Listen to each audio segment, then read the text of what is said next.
നവീകരണത്തിന്റെ ഭാഗമായി പുനലൂർ ശ്രീരാമപുരം മാർക്കറ്റിലെ കടകൾ പൊളിച്ചു നീക്കി. ഇവിടെ കച്ചവടം നടത്തിയിരുന്നവർക്ക് താൽക്കാലിക സംവിധാനം ഒരുക്കി നൽകി.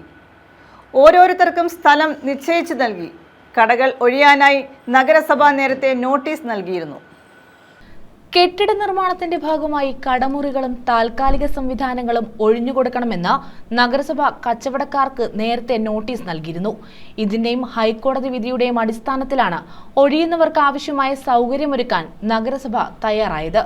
നവീകരണോദ്ഘാടനം 15-ന് മന്ത്രി കെ.എൻ. ബാലഗോപാൽ നിർവഹിക്കും. സംസ്ഥാന തീരദേശ വികസന കോർപ്പറേഷന്റെ നേതൃത്വത്തിൽ കിഫ്ബി സഹായത്തോടെയാണ് 6.65 കോടി രൂപ ചെലവിൽ നവീകരണം നടത്തുന്നത്. ആദ്യഘട്ടമായി 26,000 ചതുരശ്ര അടിയിൽ 67 അടച്ചുറപ്പുള്ള കടമുറികളും 28 തുറന്ന മത്സ്യ സ്റ്റാളുകളും നിർമ്മിക്കും.